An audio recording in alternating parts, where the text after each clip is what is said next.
One time someone said it was like, she was like, I would say Ramonda Hammer is like diary rock, and I was like, it sounds like you're saying diarrhea. Like, she was like, no, I'm saying diary, like a girl writing in her diary, just like no, like no inhibitions. You like nobody's gonna read it, so you can like write it out loud. And I was like, yeah, but you also said diary rock, and when you say that fast, I was like, I get what you're saying, Soph, but it's because it's the shit. Yeah. Oh yeah. It's the shit. There you go.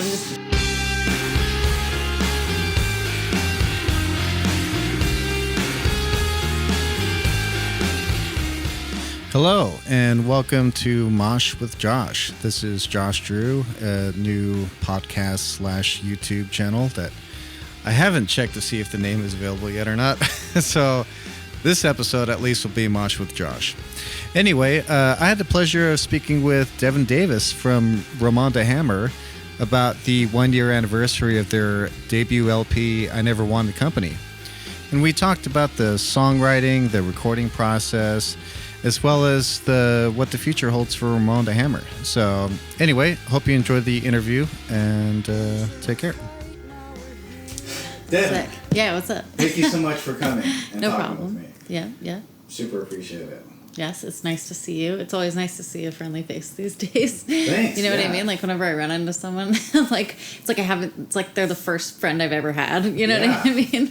Or like you get a text from someone, or you text someone. It's like really nice to like just be like, I was thinking about you. Yeah. It's been a year and a couple months since I Never Wanted Company has come out. Yeah. So. I know. I was just saying, we didn't get to properly celebrate the release because there was just a lot going on socially and politically around like the time in June, and it just really wasn't even on my mind to like focus on that. Like we wanted to give our energy elsewhere to certain like social justice causes. So, but it is nice to like reflect back on it and be like, holy shit! Like our first like real full length record that we put out. Like we have a vinyl of it, and it just was so fun to make, and like. Yeah, it's cool. Yeah, no, it's a trip. And so I understand, too, that the recording of it and the songwriting of it all happened really quickly. Like, it was in a short amount of time because you guys were touring. Yeah, we were definitely doing a lot of stuff, and it was hard to get all of our schedules. Like, I used to spend, like, the majority of my summer on the road and then also at a girls' rock camp. So when I'm on the road and with the band, we can talk about recording and we can try to write, but we're playing shows every night, so it's not really like productive writing time. And then I go away for like a month or two. So yeah, the last track on the record is actually like a really old song that I had written like 7 years ago, but then finally excited to put that on a record because it could have been on like the last EP or the EP before that, but like just like never was really finally perfected until it was, you know what I mean? So I'm kind of just excited that we finally got to record that song, and like we wanted it to be the last track because it's kind of like has the most epic kind of cinematic like ending to it. So yeah, and then some of the other songs were like definitely like lyrical concepts and ideas that had been ruminating over like maybe a couple years leading up to the recording, but yeah, really in like the final like couple months before just going into the studio and like knocking all the parts out, like yeah, I would say 9 out of 10 songs came within a year before recording that. So that is a short amount of time. And then yeah, the one obviously. Sure. Like my baby. I love that song. And what happened with Everlasting Love that it sort of grew up basically? Because I mean, prior to that, was it just sort of a demo where it's like an acoustic guitar in you or something? Yeah, like that? Totally. I had an interesting acoustic version that I had recorded of it. I initially wrote the song when I was in college, like final year. Yeah, it's just an older song that I had, but I had always liked it, and it saw so many different versions. As I grew, like the song grew, and it was like, cool, it's no longer now just like an acoustic guitar vocal like song. It is now like a Ramonda Hammer song, and like who is Ramonda Hammer? Well, we were still discovering what that looked like. Andy and I met, and then I was like, I have all these songs, like I actually, instead of saying let's start a band, I just told him I already had a band, and then I was like, you can be in it. That was my way of like making it sound like I had my shit together so that he wouldn't be like confused. Yeah. But you know what I mean. I was like, yeah, I have this band. Like, you want to be in it? That's great. But yeah, like the song definitely took like more of an indie rock vibe, and then like it moved like into like a grungier sound, and then it definitely moved into like a heavier, maybe a little bit, you know, adding those like layered guitars. Like Justin obviously adds like a lot of really cool tones and textures to things. So yeah, it just really like developed into this like cinematic thing, and we often would end our set with it, and we were like, this is a really cool like epic ending song for a set. It's really powerful, and then we're like, that's got to go on the record, and it's got to, and I think it's done now. And we'll just, you know, it'll live on now as the final track on that record.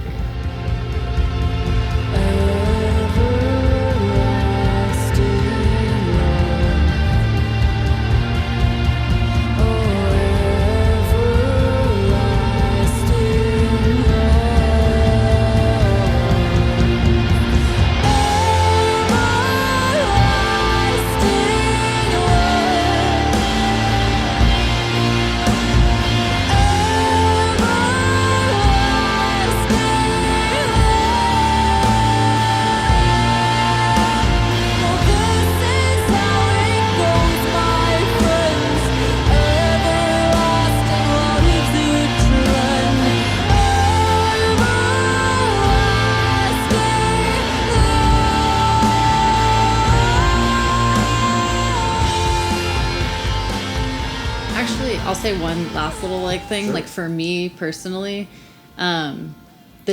these tones and like the sound of that song "Everlasting Love" that tugs at your heartstrings and isn't super like, you know, of course I'm still gonna have like the sassy like biting guitar like riffs and like things like that and like lyrics, but a lot of the songs I'm writing I feel like sonically go with the vibe of the end of I Never Wanted Company. So it's kind of like the end of this record will segue into like the way that the forthcoming music is gonna sound. Like, you know, you heard Big Hands, like our single, like followed the record. Like I feel like the sonic palette of that song like maybe resonates more with like, I don't know. Sure, yeah, that's the direction that Ramonda Hammer is hammering. Yeah.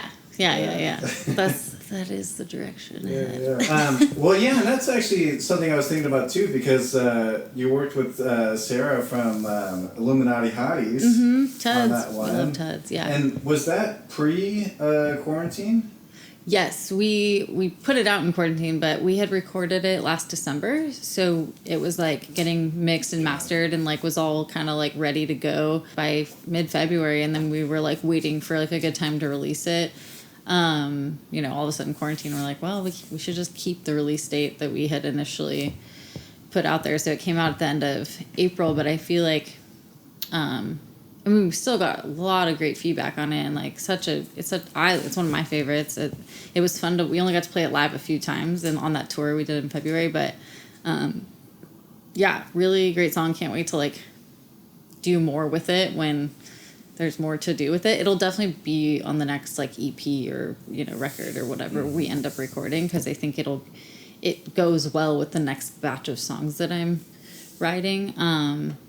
But yeah, I mean, like, you know, I'm like a tall for a female born person. I am tall, and so I have lanky like limbs, and a lot of people with that type of body have like very long like big, you know, whatever.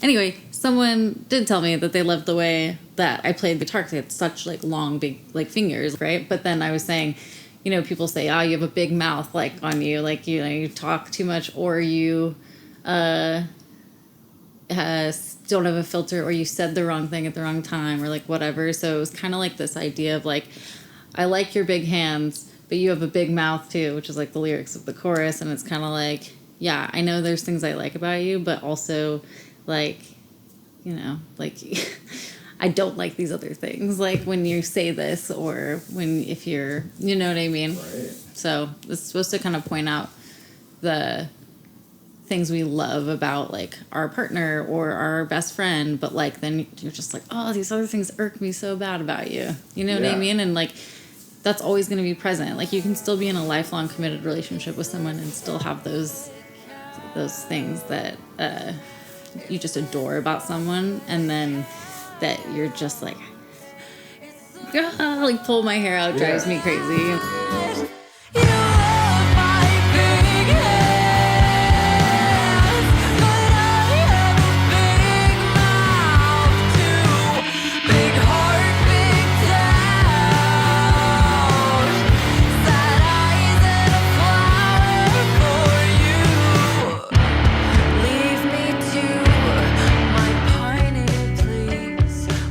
Some people say that writing songs is like, you know, like having kids, like they go off and become their own thing. Yeah, you have to, once you've released it, it's no longer yours. I mean, it is, but Nice. it like has it, now it's gonna have its interaction with all these other people in the world, you know? Right. And you can't control what it, you know, Yeah. what friends it makes and how it blooms. Does into that, like, do you ever feel like, no, Yeah. this is what I meant, or any of that kind of... Oh, I would never argue with anyone about that. I think it's totally meant to be whatever it is. Yeah. Like, because I appreciate having my own connection to other people's music like that, and not just music, but like art, just anything in the world. So, and for you, is it lyrics first and music second? Like, where does is it like a sort of equal balance kind of thing? It's more like lyrics always, because I'm always writing down lyrics. Like I have a text thread with myself.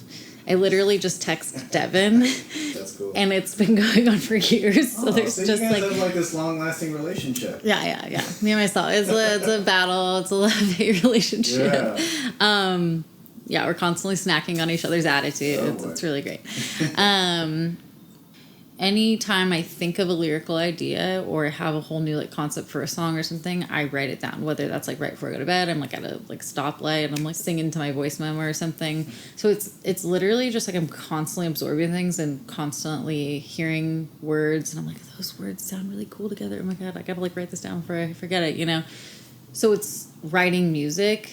I'll like sit down and I'll start to write something, and then I'll be like, I'm hearing a line that sounds like this, and then I go look at my notes and I'm like, oh shit, I wrote all these cool lyrics the other day. Like, what rhymes with this that means the same thing as what I was saying, that like now like syllable wise goes with the tone of what sounds best for my voice when I was murmuring like sample lyrics. You know what I mean? Like, and which is nice because, you know, coming back to it afterwards, it's like, yeah, I don't know if I was... That really wasn't, like, working out, you know, like, but at the time, and I feel like, and actually you have a lyric about this, that, like, whatever is next is the biggest thing, right? And it's, like, it's sort of in that moment, it's like, oh, this is great. Yeah. And then sort of kind of doing a little review, like, down the road and being like, could pass on that, you know? It's like, wait, what is the lyric? No, I do know what lyric you're talking about It's from Empathy, I know.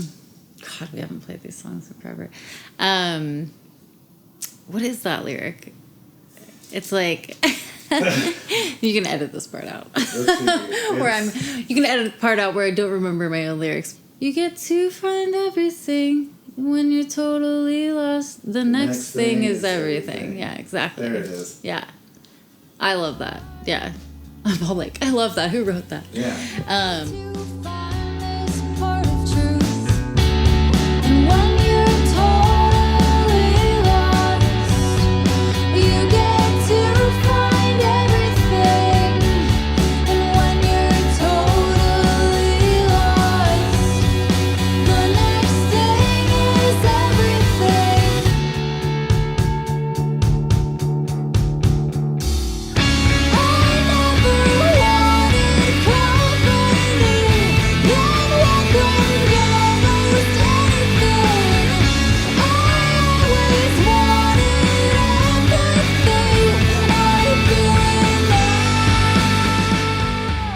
Dramatization.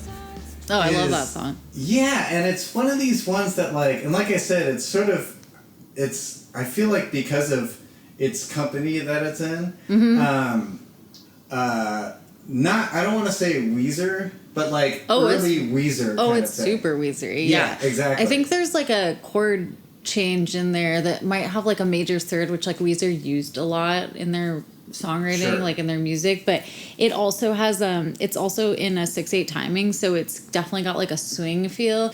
It's totally like the Weezer waltz on the record, you know what I mean? Sure, Like, so yeah. it's like the vocal melody too. The vocal melody. Oh, I know you're not alone. Like it's ooh, like it sounds Like like that a same Weezer thing, yeah. like vibe, yeah, for Yeah, sure. So yeah, I feel like a dramatization is like the waltz of the record. You know what I mean?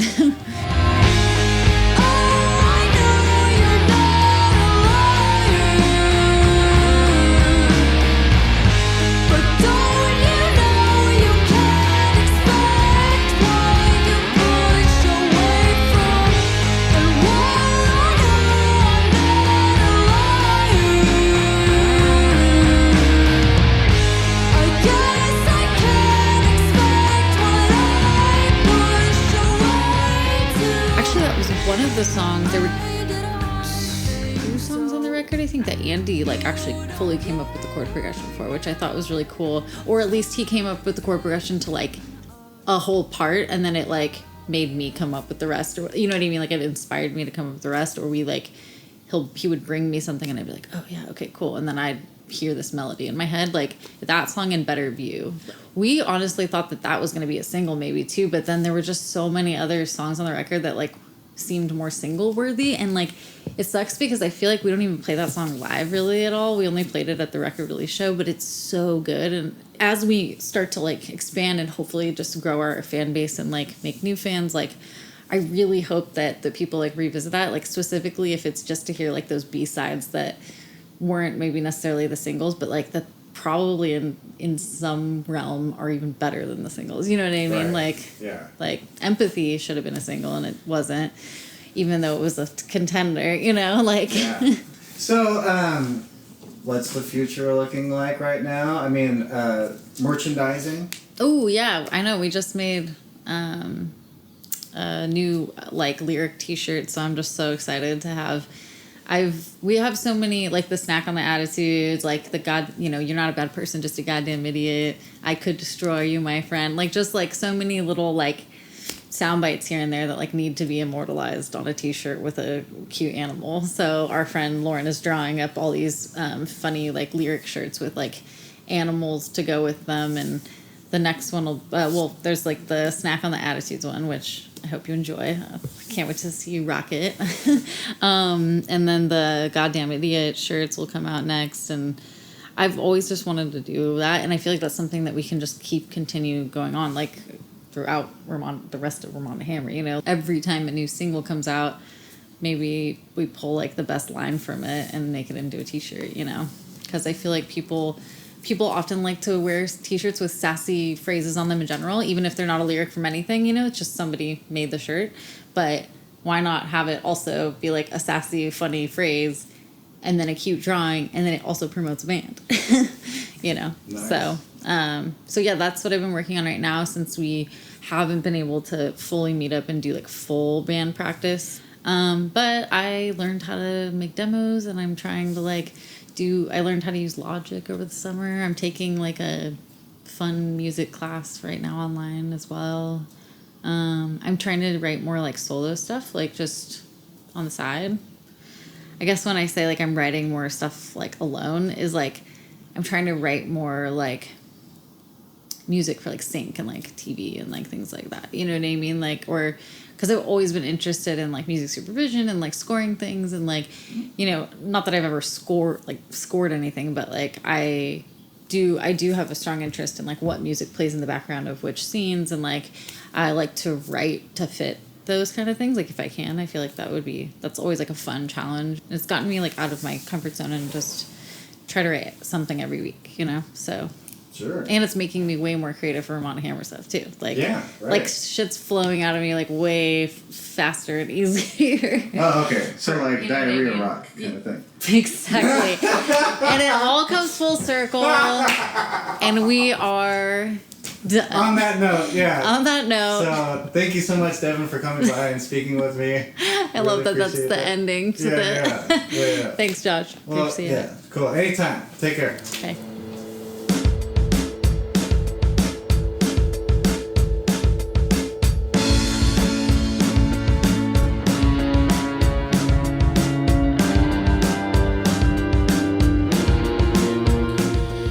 And that again was Devin Davis from Ramonda Hammer.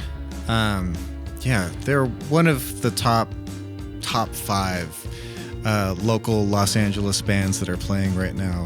Really incredible group. Definitely check them out. In fact, you can look for them on social media, Instagram, Facebook. I believe they're just Ramonda Hammer if you search that. And of course, they're streaming on Apple Music, Spotify, and wherever else you get your streaming services from.